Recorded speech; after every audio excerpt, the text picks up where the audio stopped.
This week on Dine Drink CLE, the podcast. And I think it's because they are very visually appealing, obviously. And all you need to, we've talked about this in the past, all you need to do is sprinkle a little hot Cheeto dust and boom, you're viral. You'd be surprised how much work it was because, and I quote, them Cheetos don't crush themselves. So, they have 2 locations. They're like an ally-owned space. They do a lot of, I've been to drag bingo there. They do drag brunches there. It was fundraisers and stuff, and that they have a location in Lakewood. I was gonna say these places are having drag events all month long for sure. Yeah. When you go in there, if you saw the old Willoughby Brewing, you'll think, oh, this is the same. But then all of a sudden you start looking around, and he is a very talented woodworker. So there's a lot of attention to detail of wood in there.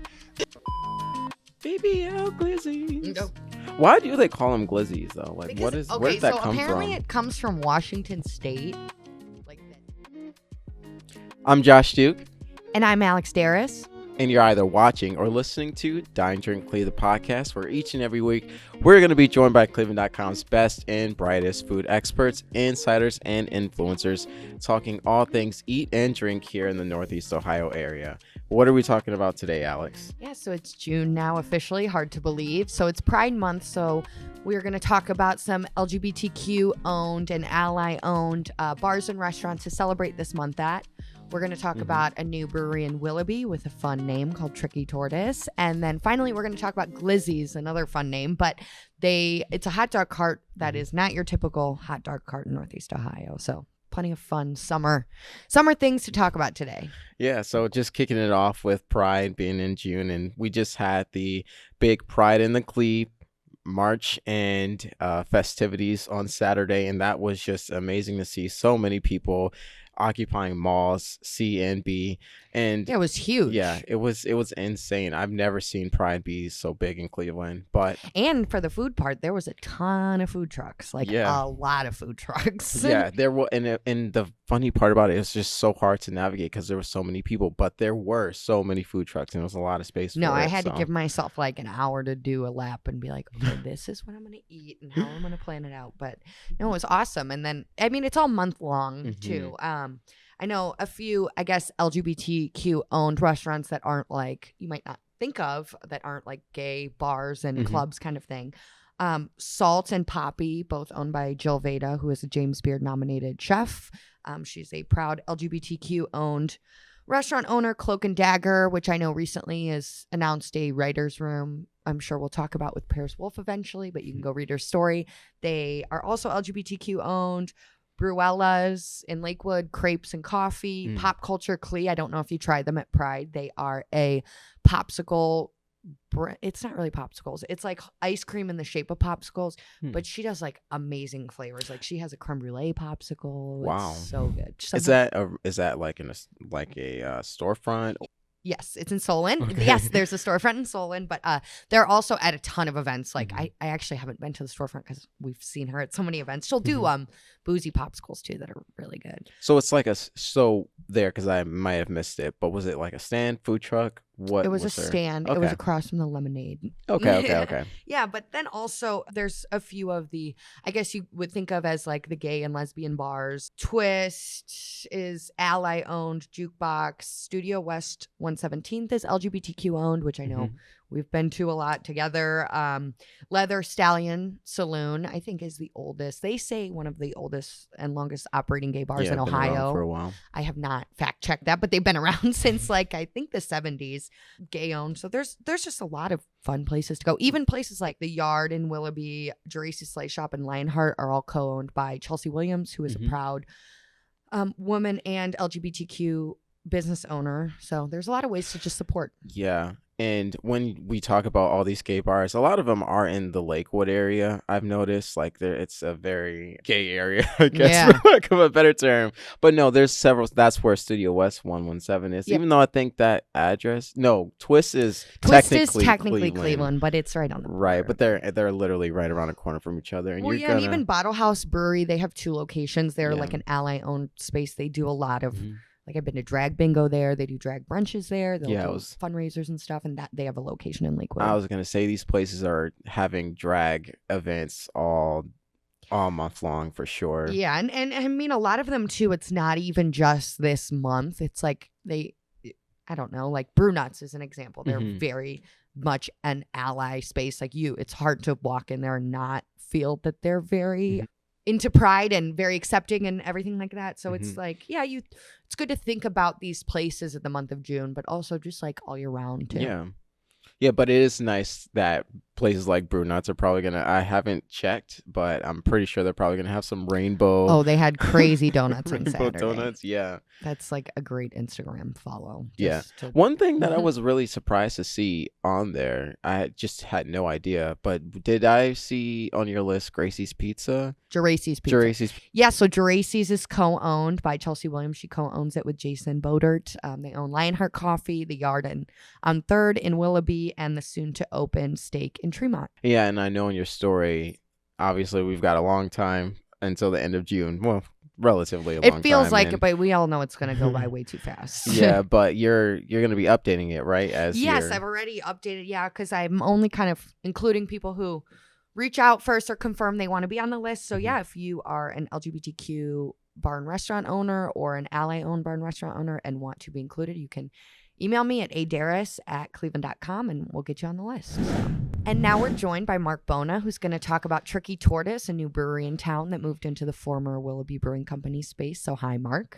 Hey, guys. Hey, yes. So what's going on, Tricky Tortoise? What's the status? This was a long time coming. Willoughby Brewing Company closed in downtown Willoughby in 2020. Months later, Brim Kitchen and Brewery also closed, leaving the city, which has, I think, a pretty vibrant food and drink scene, without a brewery. And it's at a busy intersection, and I was really happy to see this happen. So Bobby Ehas, I hope I'm saying his last name correctly, he is the owner. Interesting, no ties to Northeast Ohio. Bobby was born in New Jersey, raised in North Carolina. His wife is from North Carolina. But what brought them and their family here is she was accepted at Case Western for her PhD. So they're here. They immediately put roots down. He is former Air Force. And he just decided to jump into the brewing scene. He dabbled in it a little bit. He has hired Caleb Brown, who was formerly of Platform Beer Company in Cleveland and Thirsty Dog in Akron, doing a bang-up job. Now, the neat thing here is this was really a long time coming because this space is 20,000 square feet ballpark. That's huge. It is huge. It's a massive cavernous space. I shouldn't say cavernous. I mean, it's kind of broken up a bit. He has done a really nice job tweaking it. So the bones are there, but they've done a lot of woodworking. They've added a bar. They've tweaked the area around a bar. One of I think my favorite place, for those who've been there and remember this, there is an elevated train track with 4 train cars going around in a clockwise direction. I always thought that was neat. He said his 13-year-old son just scrubbed that track. Oh my sanded gosh. it, got it up and running. This place really was left to atrophy for the last 4 years. There was graffiti.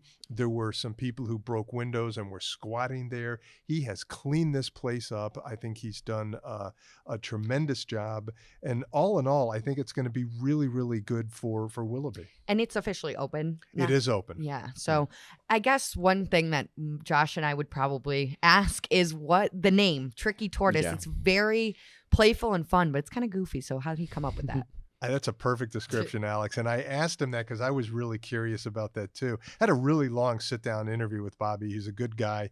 And it turns out when he was a kid, he had turtles. And over the years, he had some other turtles. And at one point, he had a pair, an extraordinarily rare, I didn't know this existed, conjoined Siamese twin turtles that he named Peanut Butter and Jelly. Okay. Oh my God. But the story gets better. 20 years ago, he and his turtles were on Larry King Live along with Jack Hanna, the famed animal owner and zookeeper in Columbus.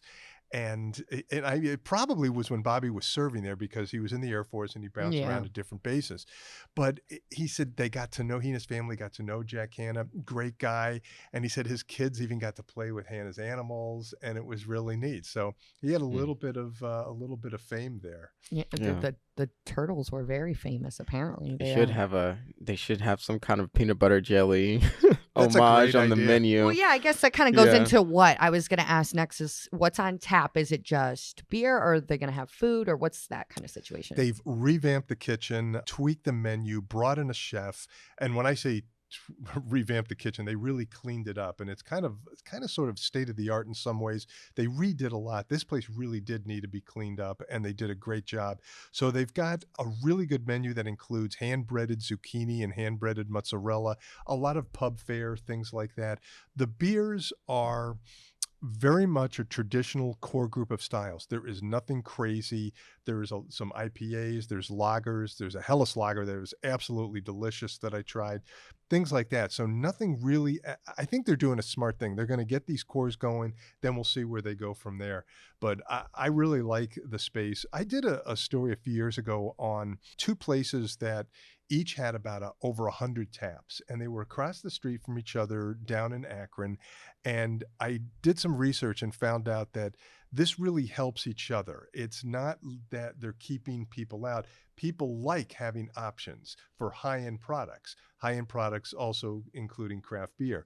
So I think the more the merrier for breweries. I think he also is a big proponent of the other restaurants in the area. There's a lot of restaurants and bars in that downtown Willoughby area. I think that's a great thing. I think they all feed off of each other, and that's good for the economy. Yeah, and going back to the space, you said it was pretty much redone top to bottom because it was, like you said, left to atrophy.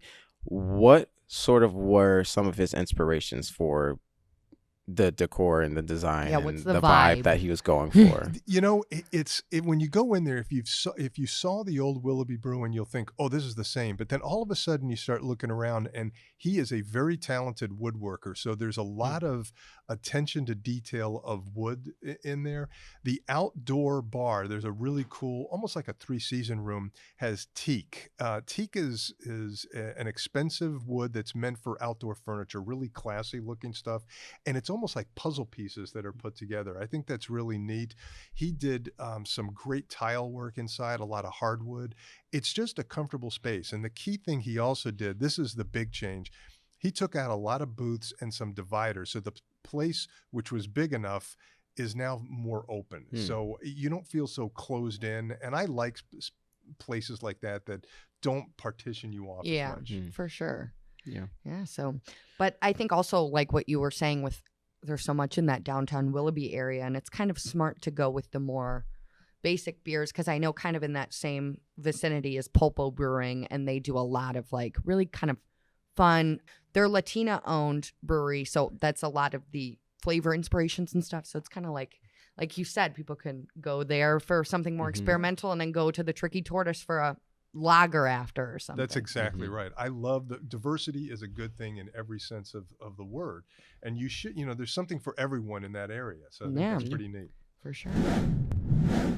And now we're joined with Peter Chakerian, and you guys have been checking out this Glizzys spot. What is Glizzys? Why do we care? Glizzys is another word for a hot dog if you're not on the internet. But Glizzys in Cleveland is a hot dog cart. They're located pretty permanently on 4628 West 130th, which is like a parking lot. They're gearing up to open a second cart somewhere on the east side, but they are not your average hot dog cart. They have their most popular seller is a spicy hot Cheeto or flamin' hot elote glizzy, which starts with a hot dog. It comes with hot Cheeto dust, corn, mayo, cilantro, bacon, and chili powder. You can also get it bacon wrapped if you want, like the hot dog. But it's like everything there it's just not your average hot dog. Like, first of all, they won't tell you where they get their hot dogs.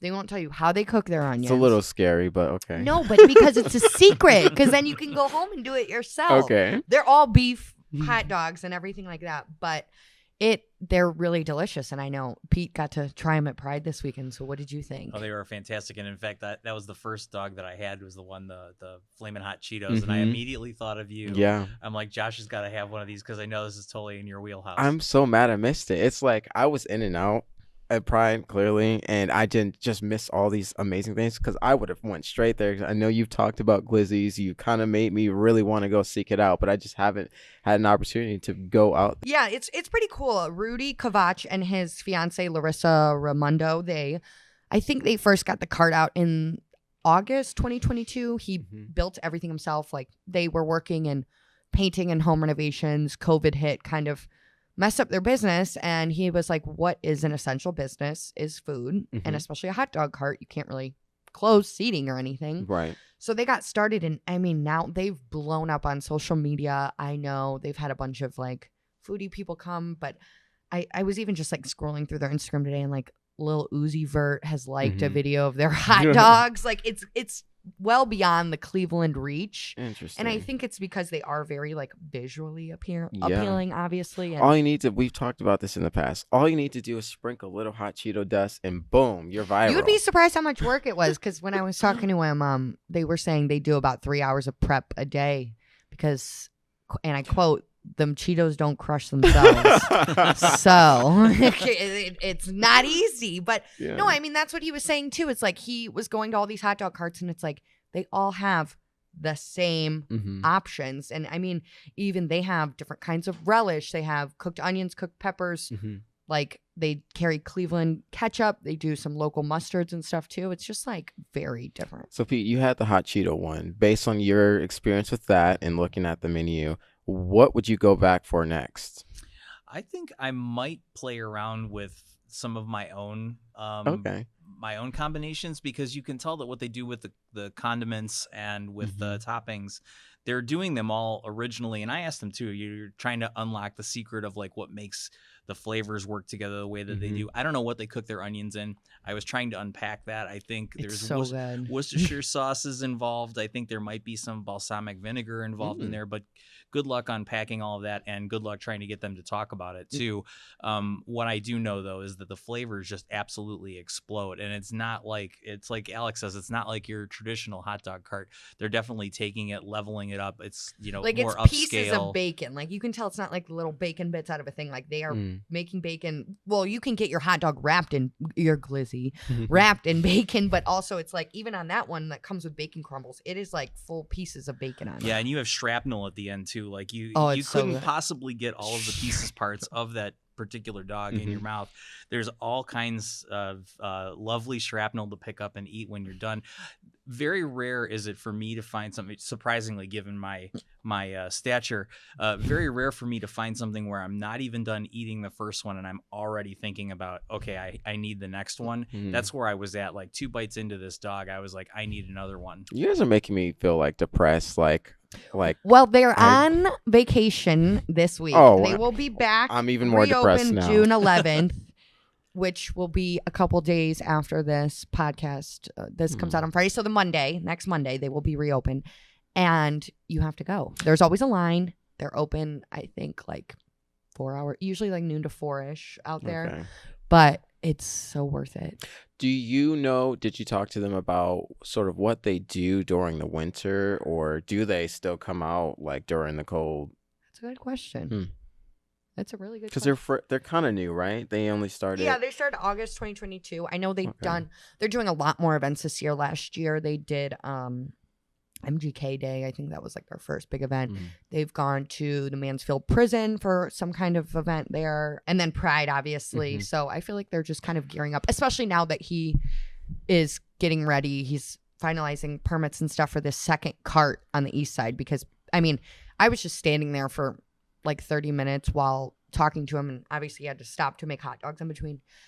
First of all, no one ordered just one hot dog. Like, everyone left with at least like one guy ordered like 9 hot dogs, not to put him on a spot, but like it was like, I got what he was I would doing. be the person behind him that literally is just right behind him, and now there's a guy with nine orders of hot dogs in front of me, and now I'm just sitting here so frustrated and hungry. Like, give me one of those. Yeah, give me one. Yeah, but everyone was like, you need another one of these. Like, people will drive. I think it's in a good location for a lot of like people on lunch, like taking lunch break and stuff, but I don't know. People want more. I mean, at Pride, it was I don't know. Did you stand in a long line? Because I saw a very long line when I was there. I didn't hit a long line because I made a beeline for the truck the minute the parade stepped off. So I was probably one of the smart. first. Yeah. I was like, okay, calling, I was there like 2 p.m. and it was like, wow, that is a line for the Glizzys. So, but good for them. That's great. Do they announce like their times? I know you said they're very active on Facebook and Instagram.